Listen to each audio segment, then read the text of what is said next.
할렐루야. 하나님께서 오늘도 우리에게 말씀 안에서 크신 은혜와 복을 베풀어 주실 줄로 믿습니다. 우리 옆에 계시는 분들과 함께 인사해 보도록 할까요? 사랑합니다. 축복합니다. 오늘도 말씀 안에서 큰 은혜를 누리시기를 바랍니다. 아멘. 오늘 말씀의 제목은 믿음의 가문입니다. 우리가 성경을 읽다가 보면 참 읽기 힘든 구간을 만나게 됩니다. 특히 오늘 우리가 대하는 본문인 창세기 10장처럼 낯선 이름들이 쉼없이 쏟아져 나오는 족보 이야기를 마주하게 될 때면 더욱 그러하지요.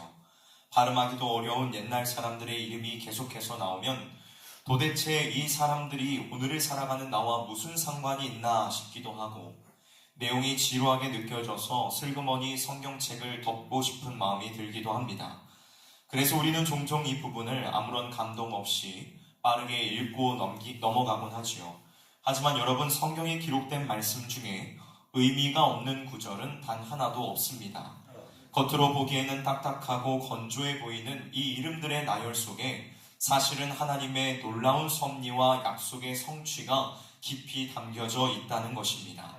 우리는 바로 이 앞장에서 노아의 홍수 사건을 몇 주에 걸쳐서 보았습니다. 죄악이 가득한 세상을 하나님께서 물로 심판하셨고 땅 위에서 호흡하는 모든 생명이 사라졌습니다. 세상은 무거운 침묵에 잠겼고 인류의 역사는 거기에서 끝이 난 것처럼 보였습니다. 정말로 절망뿐인 상황이었지요. 그러나 하나님께서는 진노 중에도 긍휼을 잊지 않으시는 분이십니다.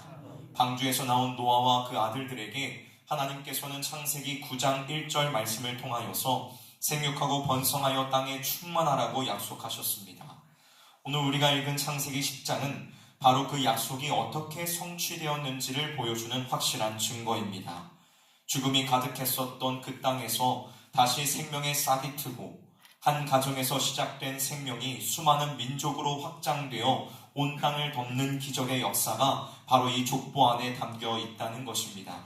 그러므로 이 명단은 단순한 과거의 기록이 아닙니다. 하나님께서는 한번 말씀하신 것을 반드시 이루시는 신실하신 분임을 증명하는 위대한 신앙의 고백이 이 안에 담겨져 있다는 것입니다. 오늘 이 새벽 우리는 이 이름들 사이사이에 흐르고 있는 하나님의 은혜를 바라보아야만 합니다. 딱딱한 족보 속에 감추어진 하나님의 마음을 발견하고 오늘 우리의 가정도 하나님께서 기뻐하시는 믿음의 반석 위에 굳게 서기를 주님의 이름으로 간절히 축복합니다. 가장 먼저 우리가 기억해야 할 것은 세상의 힘과 성공만을 쫓는 길을 경계해야 한다는 사실입니다. 무엇을 경계해야 한다고요? 세상의 힘과 성공만을 쫓는 길을 경계해야 한다는 것입니다. 오늘 본문 6절부터 보면 노아의 아들 중 함의 자손들이 등장합니다. 이 족보를 읽다 보면 아주 눈에 띄는 특별한 인물이 한 명 등장하지요. 바로 8절에 나오는 니므롯이라는 사람입니다. 성경은 그를 가리켜서 세상의 첫 용사라고 부릅니다. 여기에서 용사라는 이 말은 아주 힘이 센 장사, 요즘 말로 하면은 영웅과 같은 사람을 뜻합니다. 그는 사냥 실력이 아주 뛰어났을 뿐만 아니라 신할 땅에 바벨과 같은 거대한 성들을 쌓고 나라를 세운 강력한 왕이었습니다. 사람들의 눈으로 볼 때에 니므롯은 그야말로 대단한 성공을 거둔 사람입니다. 아무것도 없는 곳에서 큰 도시를 건설하고 강력한 힘으로 사람들을 다스리며 모든 사람들이 부러워할 만한 자리에 올랐기 때문이지요.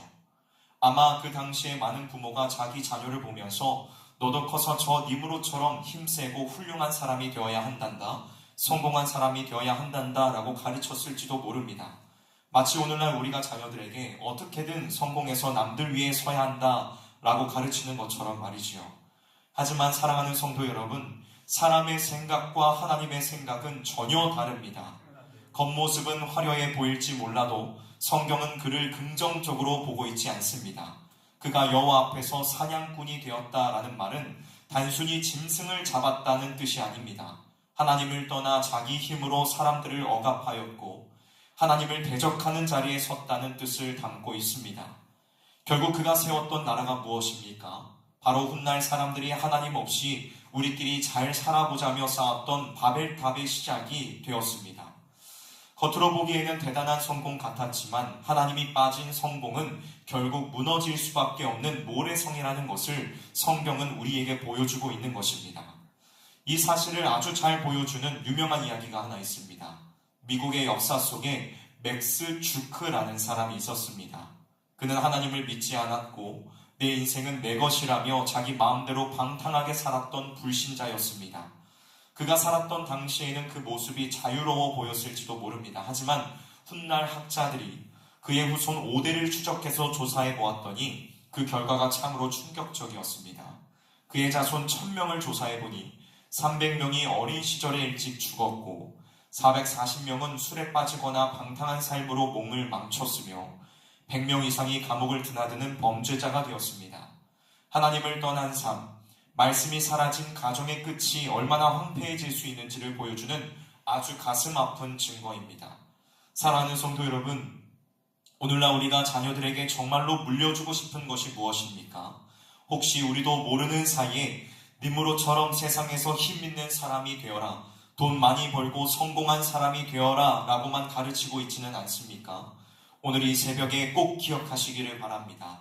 하나님 없는 성공은 축복이 아니라 오히려 재앙이 될 수 있습니다. 세상의 힘과 권력이 우리 가정의 목표가 되어서는 안 됩니다. 비록 세상에서 이름난 용사가 되지 못한다 할지라도 하나님을 두려워할 줄 알고 겸손히 주님을 섬기는 자녀로 키우는 것이 진정한 복이라는 사실입니다. 바라기는 우리 모든 성도님들이 성도님들의 가정과 삶이 겉모습만 화려한 니므롯의 길을 부러워하지 않고 오직 하나님만을 경외하는 거룩한 믿음의 가정이 되시기를 주님의 이름으로 간절히 축원합니다. 다음 두 번째로 우리는 세상의 화려함이 아닌 하나님의 언약을 붙드는 믿음의 조상이 되어야 합니다. 우리가 무엇이 되어야 한다고요?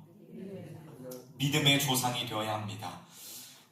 앞서 우리는 힘을 자랑했던 함의 자손 니므롯의 길을 보았습니다. 그렇다면 하나님께서 기뻐하시는 길은 어디에 있을까요? 본문 21절부터 나오는 셈의 족보를 주목해 보십시오. 성경은 셈을 소개할 때에 아주 독특한 표현을 씁니다. 셈은 에벨 온 자손의 조상이라 라고 말하지요. 여기에서 에벨이라는 이름이 중요한 이유는 세상 사람들이 하나님을 떠나 바벨탑을 쌓고 자기 이름을 내려고 아우성을 칠 때에 묵묵히 하나님의 이름을 부르며 믿음의 명맥을 이어갔던 사람이 바로 이 에벨과 그 계보에 속해 있는 사람이었기 때문입니다. 셈의 족보를 읽어보면 니므롯처럼 거창한 업적이나 큰 성을 쌓았다는 기록은 없습니다. 그저 누가 누구를 낳았고 또 낳았더라 라는 평범해 보이는 기록만 이어집니다.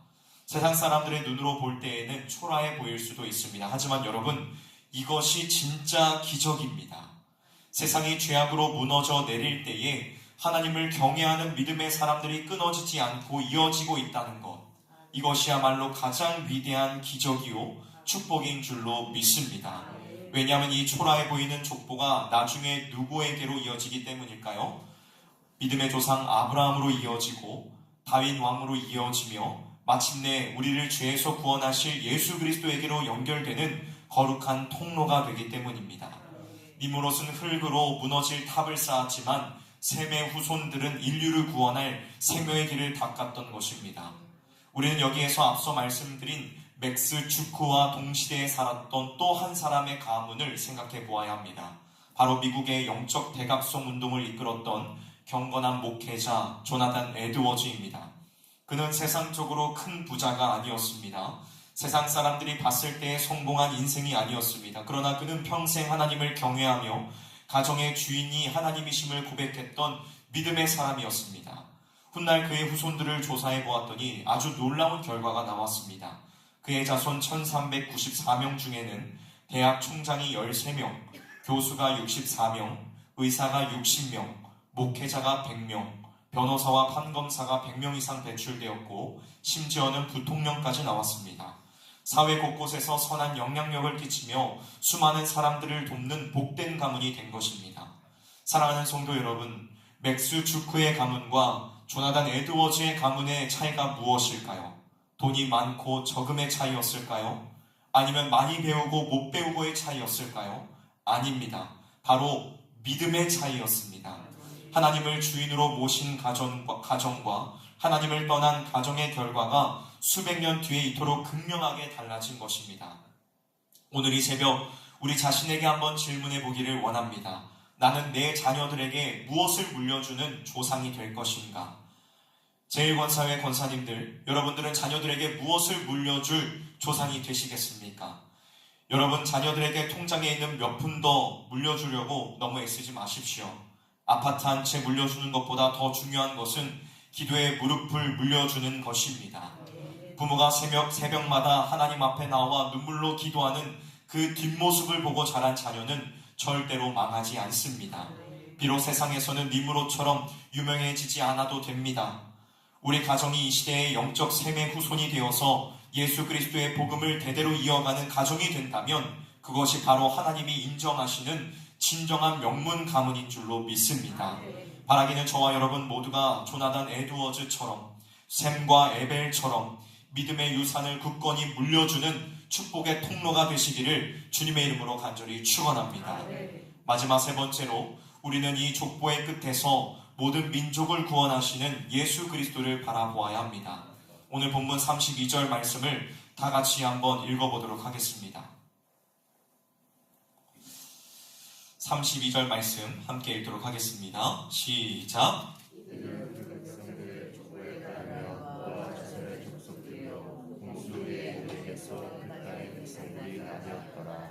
아멘. 노아의 세 아들들로부터 시작된 자손들을 하나하나 세어보면 총 70명의 족장이 등장합니다. 성경에서 숫자 70은 완전함을 상징하는 숫자입니다. 즉 이것은 당시에 흩어진 모든 나라와 민족, 더 나아가 온 세상 모든 백성을 의미하는 것이지요.